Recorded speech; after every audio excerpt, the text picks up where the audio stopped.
Crawl to me on your hands and knees, Mountain Man commanded his weeping fat bride, his hidden purpose. Crawl to me on your hands and knees, he commanded. The words hit Delphine Del Rosewood like a wave crashing into rock. Her breath caught in her throat, her eyes wide with disbelief. The man before her, Captain Thaddeus Thad Stormwind, stood tall in the dim light of the cabin, his voice sharp as salt in an open wound. Del trembled, her body still aching from the wreck that had nearly claimed her life. "Please," she whispered, her voice shaking like the ocean in a storm. "I'll do anything you ask. Just don't humiliate me." Tears rolled down her cheeks, the same cheeks that had been burned by sun and salt, scarred by survival. In her mind, she could still hear the screams, the cracking of wood, the roar of the sea as the ship went under. And now, the man who had dragged her from that nightmare, the man she owed her life to, was ordering her to crawl. Thad saw the terror in her eyes, and something shifted in his expression. The soldier's command softened, replaced by quiet urgency. "Del," he said, kneeling so they were eye to eye, "I'm not trying to shame you. I need to see if your nerves and muscles are still responding after the hypothermia." She blinked, confused. "It's a medical check," he explained gently. "You nearly drowned. Crawling helps me assess your core strength and coordination. You're safe here." Safe. It was a word she hadn't believed in for months. But when his calloused hand brushed hers, steady and warm, she realized his voice, for all its roughness, carried no cruelty. Slowly, shakily, she obeyed. The floor was soft beneath her palms, and his quiet encouragement filled the room. For the first time since the wreck, she wasn't sinking. She was learning how to move again. The marriage had been swift and silent. No church bells, no witnesses, except the waves that still crashed in Del's nightmares.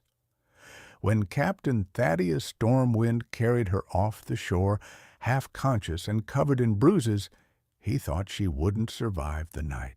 She had swallowed too much salt water, her pulse faint beneath his palms. But she had clung to life, gasping, coughing, fighting with every ounce of strength she had left.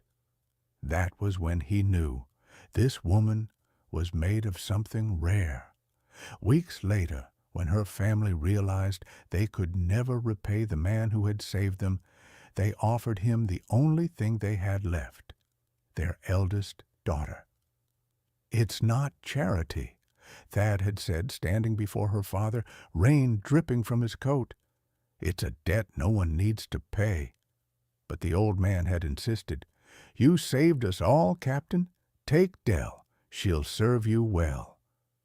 And Del, still weak and ashamed, couldn't speak up for herself. She had lived through a storm, but her voice had drowned in its wake. Now the mountain was her new prison. Thad's cabin perched on a ridge overlooking the endless Pacific. The wind carried the smell of salt and cedar, and the waves below struck the rocks like the beating of a giant heart. Inside, every inch of the cabin spoke of discipline. Maps pinned with precision, ropes coiled neatly, brass instruments gleaming under lamplight. Thad himself was a man carved from sea and steel. His hair was dark, streaked with silver, his skin weathered by salt and sun. His left arm bore a long scar, a reminder of the day he'd saved 15 sailors from a burning frigate. He was quiet, efficient, almost mechanical in movement. But there were moments, fleeting, human, when the mask slipped. When he brushed Del's wet hair from her eyes after a nightmare. When he lingered by the window, staring at the sea as though listening to ghosts. Del tried to understand him, but his silence was a wall she could never climb, and every time he barked a command in that clipped military tone, "Hold steady, breathe slower, crawl to me," she flinched, mistaking care for cruelty. She was ashamed of her body, too, soft, round, scarred by rope burns and cold water. Once she had danced barefoot on the decks of ships with laughter in her throat. Now she couldn't bear to see her reflection. One evening, while Thad prepared her evening exercises, she whispered, "You don't have to do this. You've already saved my life." He didn't look up. "Saving a life isn't enough," he said. "You have to learn how to live it again." His words struck something deep inside her, resentment and gratitude tangled together. That night, she sat awake by the fire, listening to the wind rattle the shutters. She realized she didn't hate Thaddeus Stormwind. She hated what she'd become, a woman alive but afraid to live.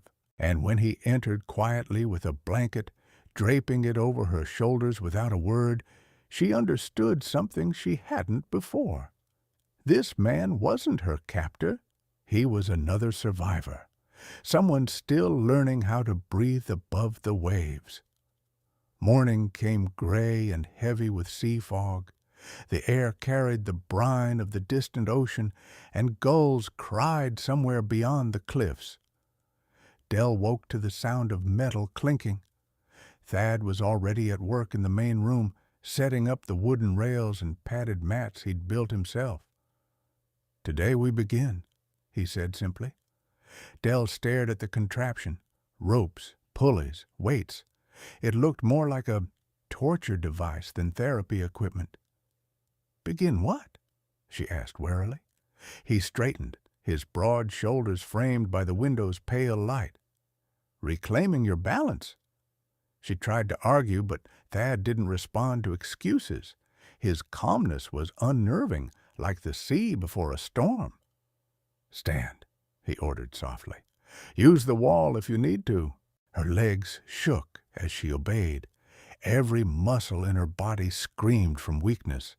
When her knees buckled, he caught her before she hit the ground, steadying her with firm hands. "Don't fight the tremor," he said. "Let it pass. The body remembers before the mind does." Day by day, the exercises grew harder, crawling, stretching, holding a plank, gripping a rope to pull herself upright. At first, she resented every command. But Thad was never cruel. He guided, corrected, adjusted. His voice, though clipped, carried patience instead of anger.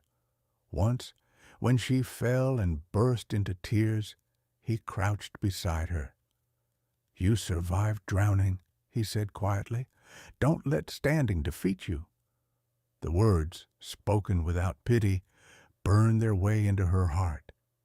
Soon, the exercises became ritual. Every dawn she moved across the wooden floor, her palms pressing against the grain, her breath syncing with the rhythm of his instructions. She learned to trust his voice, steady, grounding, even when her own body betrayed her. One morning, as the fog lifted, Thad led her outside for the first time. The mountain air was sharp and clean. Below them, the ocean stretched into infinity, vast, alive, terrifying. "Why bring me here?" she asked, gripping his arm for balance. "To remind you what you survived," he said. She stared at the waves, the same waves that had nearly taken her life. Her heart raced, her breath shallow. She wanted to turn away, but Thad's voice held her. "Face it," he murmured. "The sea doesn't want you dead. It gave you back." Dell felt her eyes sting. Slowly, she stepped closer to the edge, feeling the spray on her skin, the cold mist wrapping around her face. She closed her eyes and breathed, deep, steady, alive. When she opened them, Thad was watching her, his expression unreadable. "Better?" he asked. "Yes," she whispered. "For the first time, yes."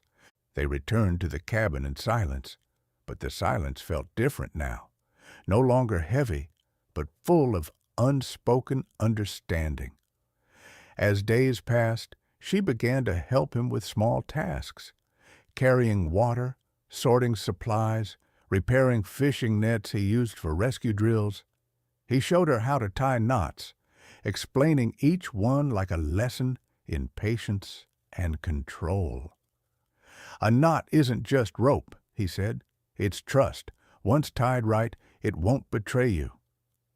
That evening she practiced the motions alone, fingers fumbling until he finally reached over and covered her hands with his. The warmth of his touch sent a shiver up her spine. For a long moment, neither spoke. "Better?" he murmured, his voice low. "You're learning." "From a good teacher?" she replied softly. He didn't answer, but when she glanced up, she caught the faintest trace of a smile, fleeting as sunlight through fog. The ocean still roared below the mountain, wild and unforgiving. But inside the cabin, Dell felt something new, the quiet, tentative rhythm of hope returning, one heartbeat at a time. The sea and the mountain began to move in rhythm with their days. Each sunrise brought a quiet routine. The hiss of the kettle, the creak of floorboards, the sound of waves pounding the cliffs far below. And somewhere between those steady sounds, Dell found herself learning how to live again. By late spring, her strength had returned enough for her to walk across the cabin without trembling. Her steps were slow, cautious, but she didn't need the wall anymore. Every time she reached the far end of the room, Thad gave a single, approving nod. Nothing more, but enough to fill her with pride. The cabin, once a cold and foreign place, now breathed with life. Dell scrubbed the floors, cooked stews that filled the air with herbs and smoke, mended torn shirts, and sang softly while she worked. Sometimes she caught Thad pausing in the doorway, pretending to check his charts while listening to her voice. He never said it aloud, but the sound comforted him. It reminded him that the cabin was no longer a refuge for ghosts. They began to share meals at the same table instead of opposite sides of the room.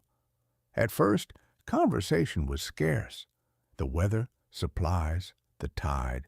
But over time, the silence between them softened. One evening, as thunder rolled faintly over the horizon, Dell asked, "Why did you leave the sea?" Thad's fork paused halfway to his mouth. "Because I couldn't keep losing people." She studied him. "You saved hundreds." "I lost dozens," he said quietly, "and every one of them still wakes me at night." She reached across the table and touched his hand. "Then maybe saving me wasn't just about the sea, Captain. Maybe it was about saving yourself, too." He didn't respond, but his hand stayed beneath hers a moment longer than necessary. Over the following weeks, their closeness grew in the small, ordinary ways that build a life. When she slipped on wet ground, he caught her by the waist and didn't let go until she stopped shaking.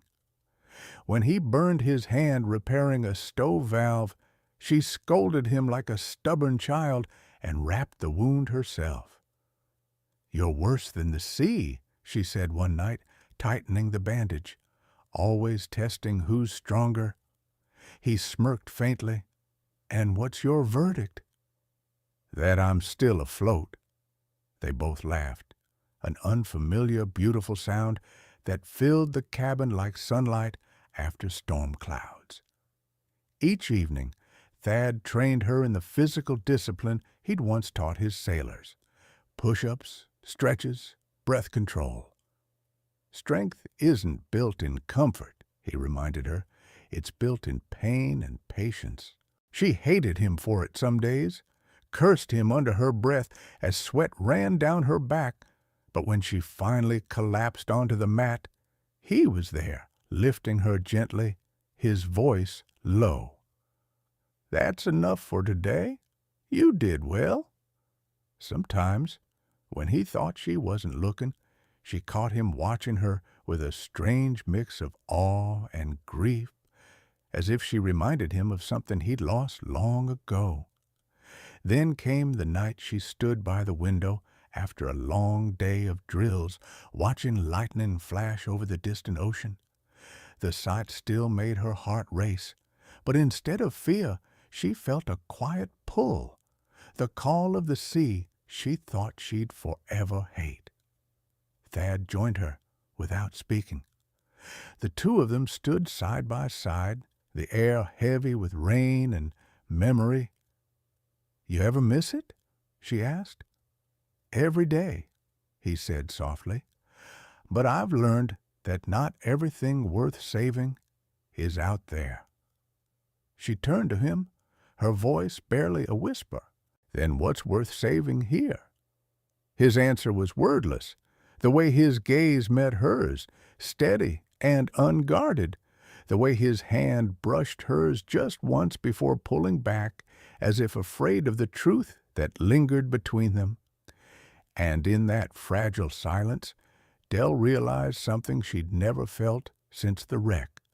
Safety, not from the sea, but in another human being.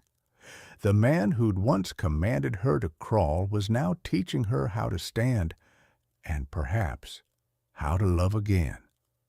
By midsummer, Dell's life had found a rhythm as steady as the waves below the cliffs. She could haul buckets from the spring, split kindling, and walk all the way down to the overlook without gasping for air. The townsfolk who ventured up to trade called her the Captain's Miracle. She smiled at that, but inside she knew how fragile the miracle still felt. Then the letters began to come. The first one arrived folded in oilskin, the wax seal of the Coastal Guard still intact. Thad didn't open it in front of her. He slipped it into the pocket of his coat and spent the evening out on the ridge until the stars came. When he returned, his eyes were darker than the ocean below. For days after that, he was distant, checking the boats, mapping tides, sharpening old rescue hooks. Dell tried to ask, but he deflected her questions with work. "It's nothing," he said, "just the sea trying to pull an old man back." But she knew a summons when she saw one. Late one night, she woke to find him standing by the window, reading another letter by lantern light. She could see the tight set of his jaw, the tremor in his hand. "It's them, isn't it?" she said softly. "The Navy." He didn't turn. "They want me back. A storm hit off the northern coast. A ship went down. Crew still missing." Her heart clenched. "Then you'll go." "I can't." His voice cracked, barely audible. "They court-martialed me once for disobeying orders. Going back could mean prison. Prison for saving lives?" He looked at her then, a wry, broken smile tugging at his mouth. "That's the thing about saving people, Dell. You only get praised if the right ones survive." She stepped toward him, her fingers brushing the old scar across his arm. "You can't hide forever.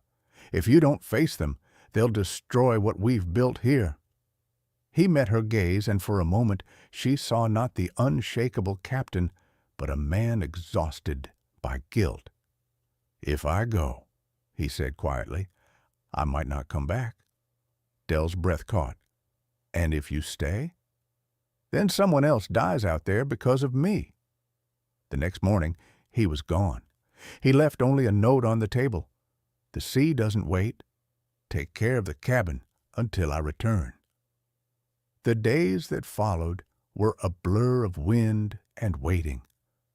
Dell tried to keep herself busy, training, tending the garden, listening to the endless pulse of the surf, but her heart was trapped somewhere between fear and fury.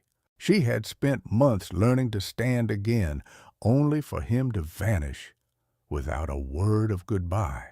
When the storm hit the coast 3 nights later, she barely slept. The wind howled through the cracks, the rain striking the roof like fists. She lit every lantern, scanning the dark horizon for a single light on the water. Nothing. At dawn, she wrapped herself in Thad's old naval coat and made her way down the trail toward town. The villagers were gathered at the docks, whispering. A patrol ship had just come in, battered and burned. From its deck, she spotted him, soaked, limping, alive. "Thad!" she cried, running through the crowd. He turned, eyes wide with disbelief. His voice was hoarse when he spoke. "Dell, you shouldn't be here. You shouldn't have left," she said, breathless, her anger melting into tears. "You think I survived the ocean just to lose you to it?" He tried to protest, but she stepped forward and grabbed his face in both hands. "Next time, Captain, you don't go back to the sea alone." Around them, the storm clouds broke, spilling sunlight across the waves. And in that light, something unspoken passed between them, something stronger than fear, older than duty. The tribunal was held in the weathered courthouse overlooking the harbor, the same harbor where Thad had once launched rescues in storms that would have drowned lesser men. Dell sat in the front row, her heart pounding as uniformed officers filled the benches behind her. Outside, the sea still churned from the week's tempest. Every crash of surf felt like an echo of her pulse. Captain Thaddeus Stormwind stood before the board, tall and proud, despite the sling on his arm and the bandages across his ribs. The officers questioned him relentlessly. Every decision, every life saved, every regulation broken. "Captain Stormwind," the presiding officer barked, "you were discharged with loss of commission after the Artemis disaster. Why did you respond to the latest distress call without authorization?" Thad's voice was steady. "Because authorization would have taken hours, and the storm gave me minutes." A murmur swept through the hall. "You disobeyed a direct order not to operate as a rescue officer." He met their eyes. "That's right. I disobeyed an order to let people die." Gasps. Silence. The prosecutor stepped forward. "And in doing so, you endangered civilians by training unqualified individuals, including your wife, to participate in operations." All eyes turned to Dell. She stood before anyone could stop her. "I was one of those civilians," she said, her voice trembling but clear, "and I'm alive because of him. You call it defiance. I call it duty." The presiding officer frowned. "Mrs. Stormwind, this is not—" "No," she interrupted, stepping closer.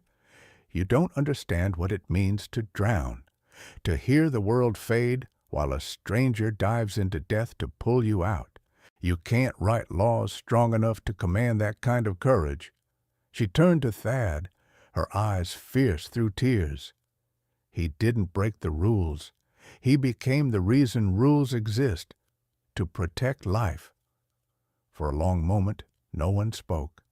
Then, slowly, one of the senior officers, a gray-haired admiral with medals pinned across his chest, leaned forward.